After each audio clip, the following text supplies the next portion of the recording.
You are now listening to the War Report Podcast Network. What is up, everybody? Welcome back to the College Loop Podcast, episode 106. Oh, the overlay is still up. Episode 106 of the College Loop Podcast. I'm your host, Dylan Larck, at Bullet Tank on Twitter. And so all y'all know a little secret about what's been going on. College football is back. If y'all didn't already know. So yesterday, if you've not been watching college football like I did all daggum day, let's just say it's great to have the greatest sport in the world back on our televisions. Yesterday I watched a little bit of UMass Mexico State. I'm talking about them later on in the show. Same thing as Hawaii and Vanderbilt. Games that just ended not long before I started recording this. The first game I did watch of the day, though, was, of course, oh my Lord, why did I forget about it? What was it? Oh God, the 1:30 game. It was Notre Dame and Navy. I almost forgot about that game. A game where I'm still confused on whether or not Notre Dame is a good team or not. I won't know that until maybe like week 3 when they play NC State. But what I came to the conclusion of, either Notre Dame is good this year and might win 9 or more games, or Navy is just horrendously bad and might go 0-12 because that's just how bad that they looked. But this is an Auburn podcast. We're talking about Auburn football for a little bit. Some football news has been going on. 4-star safety Zaquan Patterson has announced his commitment to the Miami Hurricanes. He kind of had a little bit of love towards Auburn for a little bit. I think he could have been in the running for Auburn, but I think ultimately it just came down to Miami, and he's from Florida, so it makes sense that with the fact that I don't know what to say. This reverse, my brain's thinking too fast, but yeah. So Auburn lost out on a 4-star safety, yet another safety that we've lost to a school in Florida, right after KJ Bolton, who ended up going to Florida State. But the week was not an empty one for the Auburn Tigers in recruiting, as they did pick up a 3-star defensive lineman in Dimitri Nicolas, 6'3", 295-pound D lineman from Norland High School in Opelika, Florida. If anybody knows how to say that correctly, let me know. But yes, the position that Auburn has been really desperate for, I believe, at least what I think. I think it's one of the bigger positions that Auburn does, in fact, need to load up on. With most of their good defensive linemen leaving after this year for graduation and or the draft. Just kind of depends. And it's a position that we've been hearing not many great things about. It's a position that Auburn's been Hugh Freeze has been very adamant on saying, like, oh, we were having trouble stopping the run. And it's just been something that they've been struggling about. We talk about it all the time here after that. I think last week we talked about it a few times. This Auburn is struggling in practice and fall camp to really put a hold on the run game, and they can't really stop the run unless they load the box. And it doesn't really help the fact that Auburn doesn't have the best linebacker room, and that really hurts the case whenever we actually start playing teams like UMass, who has a dual threat quarterback who is going to be able to run the ball. Hopefully not on Auburn, but can run the ball nonetheless. And if you go down the list of Auburn quarterbacks quarterbacks Auburn will be playing against this coming up season, it's a tough slate of dual threat guys. I mean, you're looking at KJ Jefferson, you're looking at Jaden Daniels, you're looking at Tyson, whatever his name is from UMass. I'm not even going to try to say his last name because it's just I don't know. Tyson P. Foma Chan. I don't know. Something along those lines. But you're looking down the list, and you don't got to worry about Carson Beck. Connor Wegman's going to be more of a pass first guy. Jackson Dart can move with his legs. Will Rogers, pass first, of course. Then you kind of get to AJ Swan, who can move, but he's more of a pass first.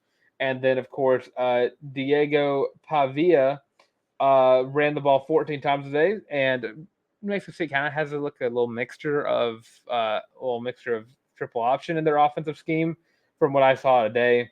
But overall, a lot of dual threat guys that Auburn has on their schedule. And if Auburn can't pick up their run defense from what we've been hearing in practice, it might not be a fun defensive season from the running side of things, rushing side of things. But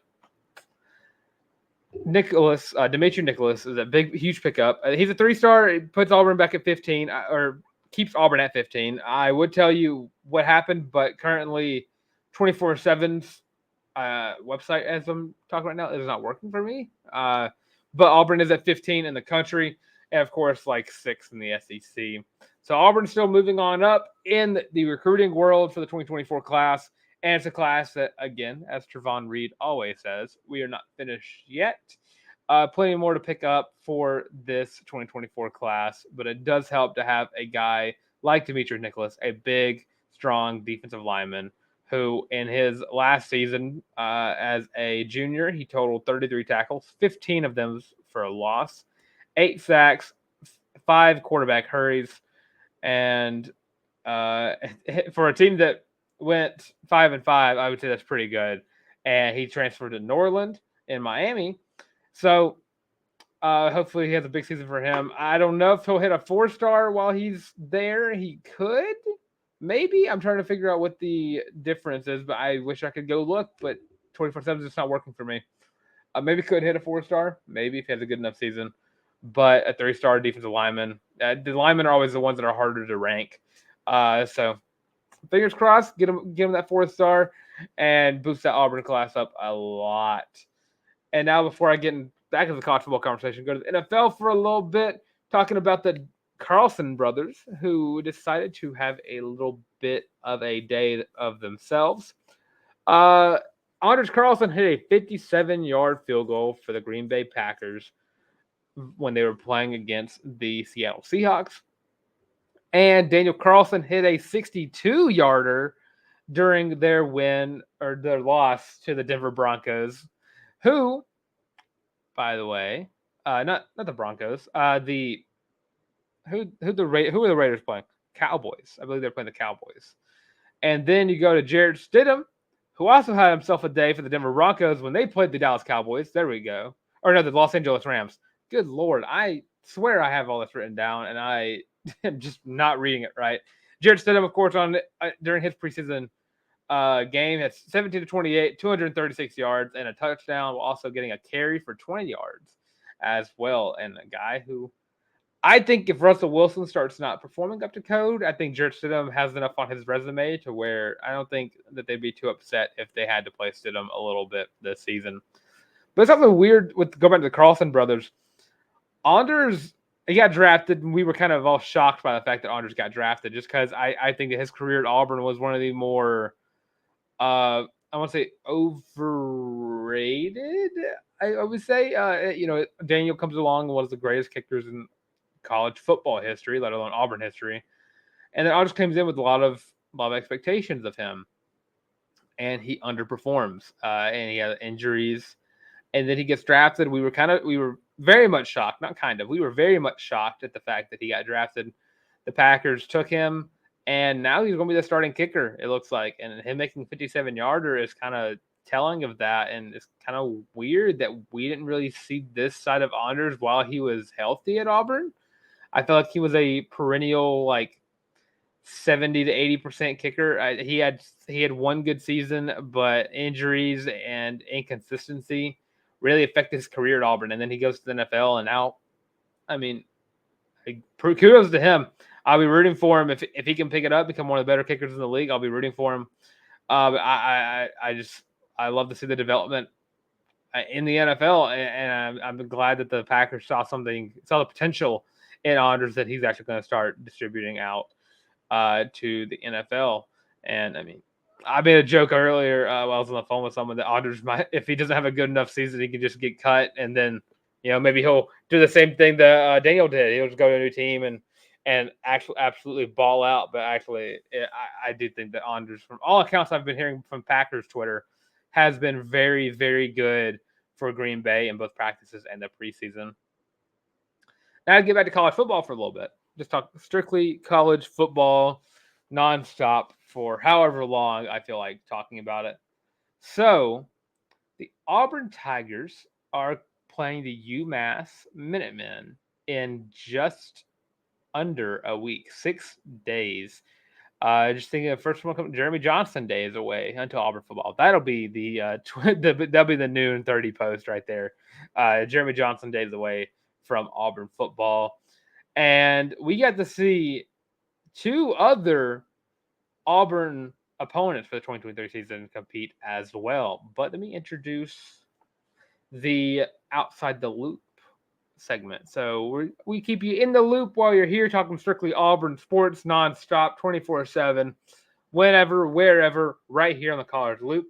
But for this football season, maybe for other sports as well, we're going to do a little segment where we're going to keep y'all outside the loop. So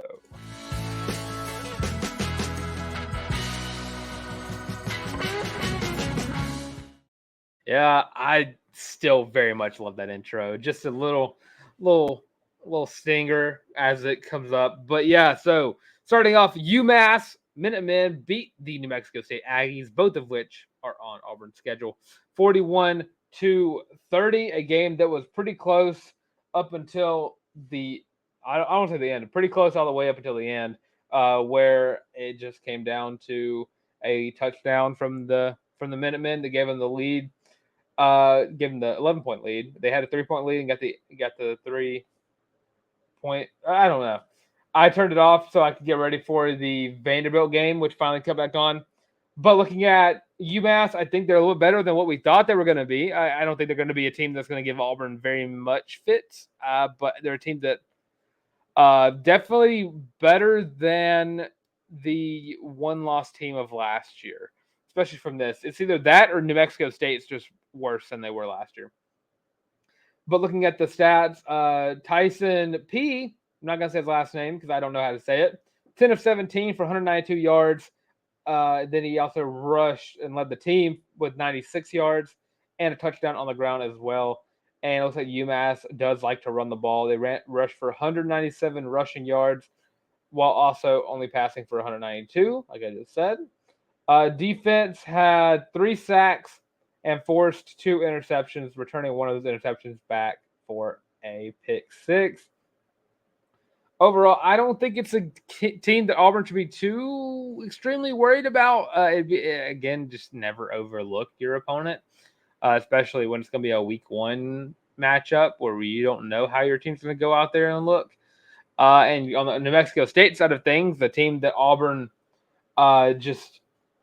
again has not played very often. The last time they played them was in 2012, whenever Auburn got their 3-9 season.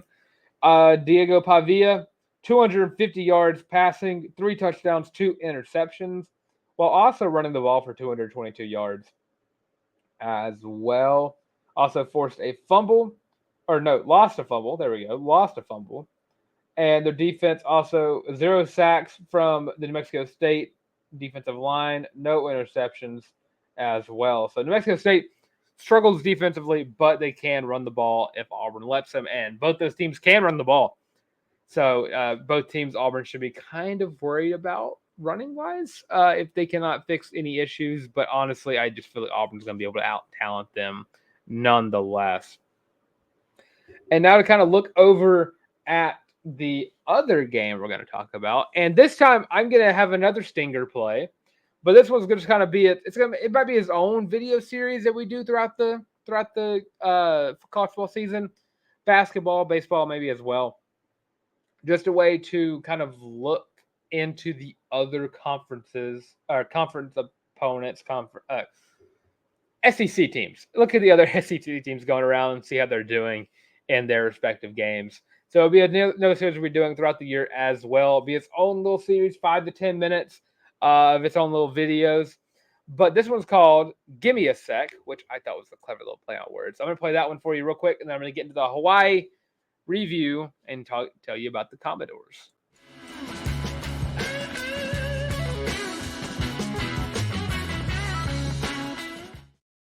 Yep, another one. Give me a sec. sponsored by the College Loop podcast. But I watched the Vanderbilt game from start to finish after the 2-hour delay. So as you can tell, I'm recording this pretty late. So I'm a little tired. That might be why I'm a little out of it.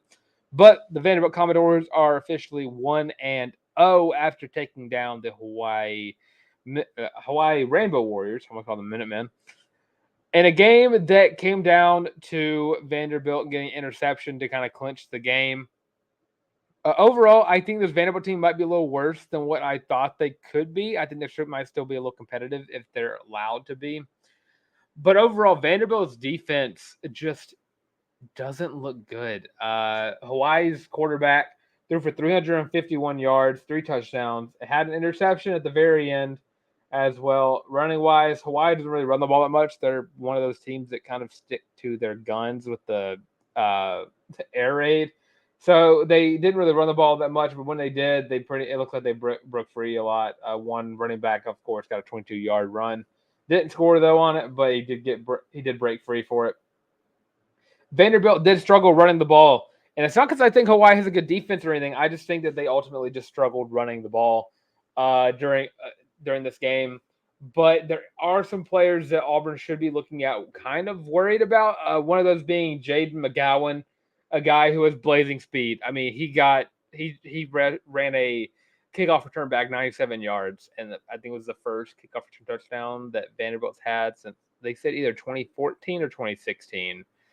But nonetheless, just a really fast playmaking wide receiver that Auburn should keep their eyes on, and everyone should be scheming for whenever they play Vanderbilt because he's fast. And I mean, he is like SEC caliber fast, and that's the kind of players that Vanderbilt needs if they want to pick up the pace in the East and actually go back to whenever they used to win more than 4 games in a season. But overall, watching the Vanderbilt Hawaii game, there was a big prevalent factor. So the fact that Hawaii stayed in this game. So if you're a betting person, if you like to sports gamble, Vanderbilt was a 18.5 point favorite going into this game, and they only won by 7. It's because at one point it was 35-14, but Vanderbilt allowed them back in with the fact that their defense just isn't very good. Vanderbilt's defense is bad. I mean, they were letting up open plays left and right. They were not able to stop runs in key situations. And it was overall just a very, very poor performance from the Vanderbilt defense. And that's kind of why I was on the edge kind of saying that maybe Vanderbilt is not as good as I thought they were. I thought Vanderbilt, I don't think Vanderbilt by any means is going to be more than a 5-win team. But I definitely thought they were being a little bit disrespected for what they can be this year. And I definitely think that they still might be better than Florida. That's still yet to be determined. Come back for the next Sunday show whenever we talk about the Florida-Utah game, or if we talk about sometime during the week during our hint to what we're going to talk about in a few seconds, talking about the game week schedule, the special that we're going to be doing for this week and this week alone. But overall, Hawaii and Vanderbilt, the game, it was a fun game to watch. And it's a game where you're like, I'm really glad this is not one of my teams playing. But Vanderbilt, that defense is bad. That defense is really, really, really bad. And if Hawaii's not a good team, like what I've been hearing that they might not be, but we never know until they actually run out on the field. I just think that the Vanderbilt defense just can't stop the pass. And that we saw that with the fact that the losing team had 350 passing yards. And these Vanderbilt DBs, I mean, they made plays to get they got 2 interceptions. One of them came from the backup quarterback, or was that a fake play that happened? Yeah, backup quarterback came in for a little bit and threw an interception on his one and only pass of the game.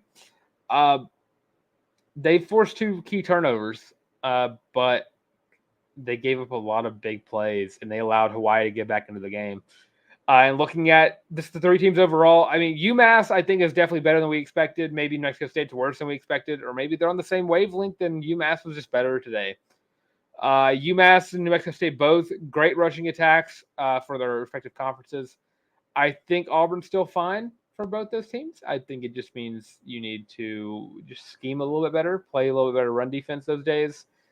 Because if you let them run all over, it's not going to be a great year for the Auburn Tigers if you end up giving a lot of rushing yards up for UMass, because that means Georgia, Texas A&M, Ole Miss, Arkansas, Alabama will all be running down your throats non-freaking stop. But and again with Vanderbilt, I think the defense is just too bad for Auburn to really have a huge chance at losing that game. I still think that Vanderbilt, if overlooked, could still very much cause some issues in the SEC and for the Auburn Tigers. But just UMass, New Mexico State, Vanderbilt, it was fun watching all those three teams play because those are all three teams that we should be looking at basically early on film session, just watching those games, see what they can do. And it looks like UMass, New Mexico State, again, really like to run the ball. And New Mexico State kind of runs a little bit of a triple option alongside along in their scheme. UMass can run the ball very well with their stable of running backs and their quarterback, Tyson. Again, just I don't think Auburn should be too worried. I just think that it's I just think it was the two teams playing. I just don't think their defenses are very good. I mean, 41-30 is a pretty high scoring game, 71 total points. Maybe defenses are just bad. So we saw three bad defenses and two good rushing attacks and a good passing attack from AJ Swan. So again, just don't overlook your opponents and you'll have an issue. But now, before we move on, and I tell y'all about our little thing going on, I'm going to predict how the SEC East and the SEC West is going to look for the 2023 season. And if you caught up to last episode, you know that I already have Georgia winning the SEC. So they're clearly my number one in the East right off the bat. My number two going to the East, Kentucky. I have Kentucky as the number two team in the East, followed by number three, Tennessee. Then the difference between these two teams, in fact, I think Kentucky has the better quarterback. Just not potential-wise, but just overall-wise. I think Nico Iamaleava, I definitely butchered that, could be a great quarterback in the future, but he's not going to be playing this very year. Devin Leary is a huge pickup for the Kentucky Wildcats and for Mark Stoops. Yeah, Mark Stoops, not Bob. I always get them confused because the Stoops brothers all play together. And then at number 4, I'm going to go with the South Carolina Gamecocks, followed by the Missouri Tigers, and then, of course, the Vanderbilt Commodores at 6 in the East, leaving Florida to be my last team in the East. And a season where I just think they're going to have to fire Billy Napier and I proved to everyone that the Graham Mertz experiment just should not have been tried at all. But yeah, I think Vanderbilt is going to beat Florida again. I think Missouri, and USC, and I think 2 through 5, UK, UT, USC, Missouri, could all be interchanged amongst each other. I think the East is very. Is the number one is always easy to pick in the East. 7 and 6, I feel like are pretty easy as well. I guess it's going to be Vanderbilt or Florida, flip-flop 6 or 7. But Tennessee, Kentucky, USC, and Missouri, I feel like they could be interchanged amongst each other. Now going on to the West, looking at the SEC West, I have number 1. I have LSU winning the West for the second year in a row, followed by the Alabama Crimson Tide. And I hope I'm wrong, but I think Alabama could potentially be up there. And it all comes down to the Iron Bowl, which we'll be previewing this week. So it kind of just comes down to that as well. And then after Alabama, I'm actually going to go with the – sorry, I'm doing this as I'm going. Actually, you know what? I'm going to reverse it now because I feel like that makes it more interesting. At 7 in the West, I'm going to go with Mississippi State Bulldogs. So that makes it easy. I got to go through 3 through 6. At 6, I'm going to go with the Texas A&M Aggies. I think that it's time to give up on Jimbo Fisher. I think that he's doing less with a lot more than everyone else. And then I just think this is the year Jimbo Fisher gets fired. I just don't think that he's going to be around long enough to really see any of these players that he very, very skillfully recruited to win games. And I just don't think Bob Petrino was a good enough hire. I think it was a bad hire, actually. And I said it before. I think for what Garrett Riley Garrett Riley was a great hire for Clemson. But the adverse, I think Bob Petrino was a terrible hire for A&M. And if you were to rank coordinator hires, it'd be Riley 1, and then Bob Petrino at the very bottom of the list. And coming at number 5, I have the Arkansas Razorbacks. I think losing Kendall Briles hurts your team more than it helped. You don't bring back any veteran wide receivers on the team. You're kind of just banking off of can KJ Jefferson stay healthy, and can his offensive line stay healthy enough to keep Raheem Sanders as one of the top running backs in the league. And with that, I just don't think Arkansas is going to be very good. I think Sam Pittman might be coaching for his job as well. And then coming in at 3 and 4, that leaves Auburn Tigers and the Ole Miss Rebels. And I am of the belief that Auburn is going to beat the Ole Miss Rebels. So I actually have Auburn coming in at the 3 spot in the West, Ole Miss at the 4 spot. So I think Ole Miss is a little bit overrated. I think that people see this great transfer portal class and they think, oh, yeah, this is going to work out well. But I just don't think their class is as good as they think it was. And I think I think Hugh Freeze, this is also my best case scenario as well. If Hugh Freeze can turn some things around with the defense, you get 3 weeks to do that before you go into SC play. I think he could turn this team into, and what I'm at right now in prediction wise, Auburn is currently 9-2 going to the Iron Bowl for me. And nothing about that has changed my mind looking at it. I think some of these games are still very much toss-ups. But best case scenario, I think Auburn could definitely finish 3rd in the West. I don't think that Auburn is going to. I don't want to say it. I think Auburn is going to finish 9-3 this year, and that kind of spoils my prediction for the Iron Bowl a little bit. But I think 9-3 is good enough to give Auburn the 3rd spot in the West, and I think beating Ole Miss definitely seals Ole Miss at the 4th spot.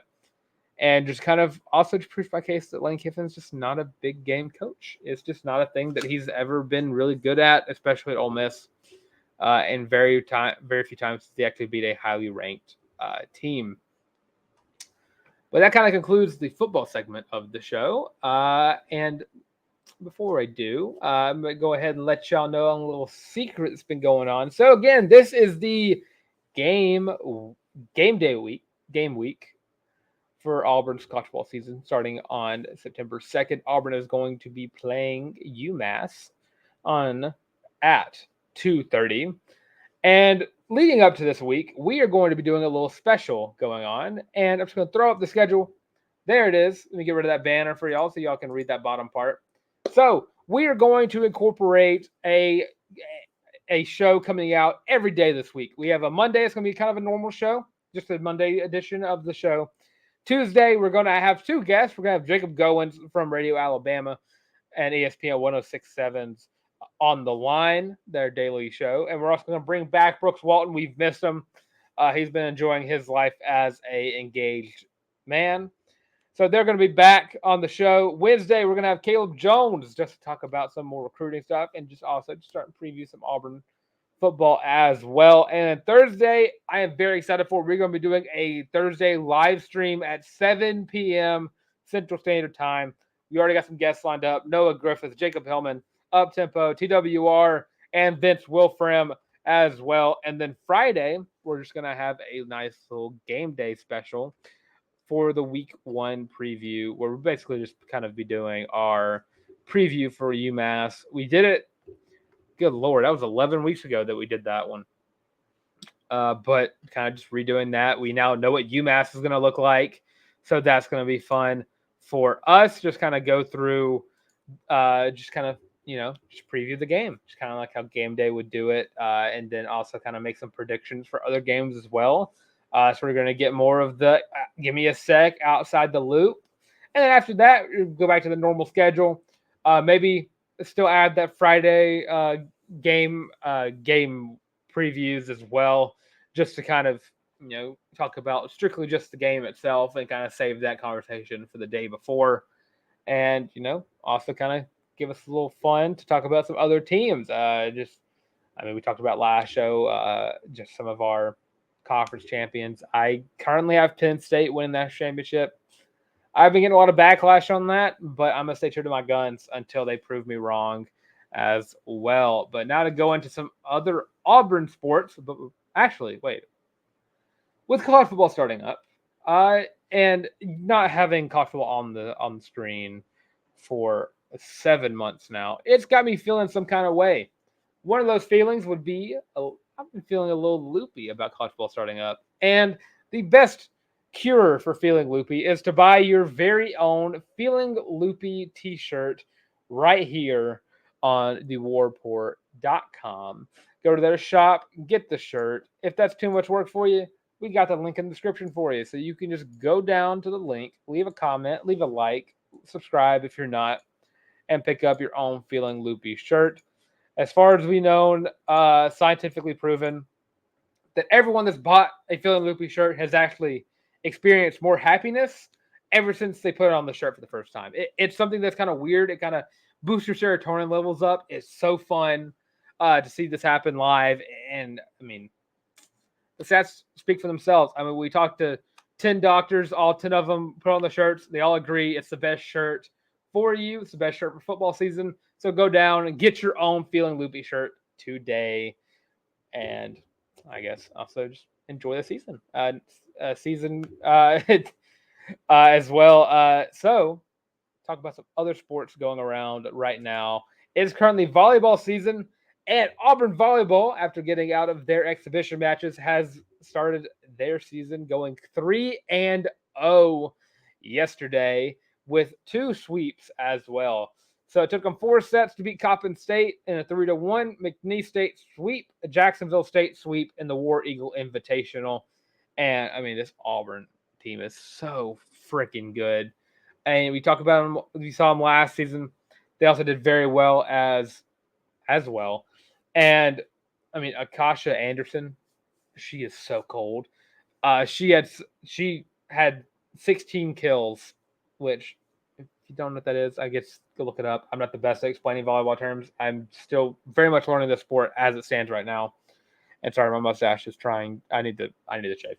So Auburn Volleyball, very, very, very, very good, and a team that you could definitely going to see in the postseason this year, and a team that definitely should be getting a lot more love, and I think they are. I think volleyball is slowly growing, and it helps that they're very good right now.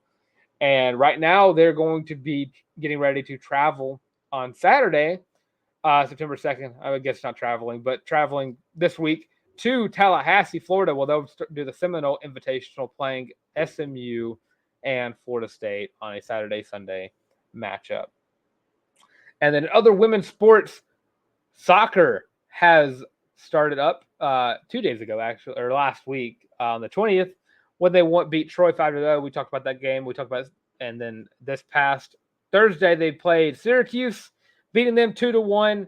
And now they're going to be going into Army West Point. So basically, just staying in the state of New York. You're going to play Army at noon today as I am recording this. And to kind of keep the streak alive. Currently, Auburn has Marissa Arias and Sydney Richards both leading the team with 2 goals. And the soccer team also very, very good as well. And it's really fun to watch as Auburn sports teams, as all the other sports start getting a little bit more love and a little bit more support. It also seems that they also are getting a whole lot better as well. So go support soccer, go support volleyball. Both really fun sports, and they're both really, really good in their for their respective teams. Because right now, volleyball is 3-0. Soccer is currently 2-0-1. They tied with Sanford on August 17th. But yeah, keep up with the sports. Support Auburn all the way through. As you know, Pat Dye always said, Auburn fans love Auburn. Alabama fans love Alabama football. And I think that stands true even to this very day. Love you, Pat Dye. And go support Auburn soccer and volleyball, because they're doing very well and they deserve the love right now. All right, but yeah, that's pretty much all I have for today. I'm Dylan Larck at Tank on Twitter or X. Also have an Instagram at Dylan Larck as well. Make sure you put the CK in Lark. People misunderstand that a lot. But if you want to follow College Loop, you can find us literally everywhere. You got TikTok, Instagram, Facebook, X/Twitter, all at the College Loop. And right here on YouTube, where you can like, comment, subscribe, leave some questions, leave some comments. Get prepared for the game day special, game day week special, whatever we're going to call it, the College Loop, because we're going to have a lot of fun. I'll put the schedule one more time for y'all just to show off all the guests, all the star performers that are coming. Monday, normal show. Tuesday, Jacob Goins and Brooks Walton. Wednesday, Caleb Jones from Rivals. Thursday, 7 p.m. live with all of those beautiful guests right there. And then Friday, we'll be having, again, our week one preview of the UMass Minutemen. Leave some comments on that. Leave some comments on what you hear about from this upcoming Auburn season. And again, it's a podcast. If you're tired of seeing our faces, if you think we're ugly, completely understand. Have you seen Tar? I completely get it. So if you want to just avoid looking at our faces, you can go listen to us. You have us on Apple Podcasts, Google Podcasts, Amazon Music, and of course on Spotify. But again, with all that being said, thank y'all for all the love and support we've been getting. Hopefully we can get to 1,000 subs very soon, because I am very excited for Colin to actually have to start running a MySpace whenever we get that. And Colin is still getting that TikTok dance. Once he is officially settled in at his apartment, he's doing that TikTok dance, and I'll make sure of it. But again, with all that being said, it's been the College Loop podcast.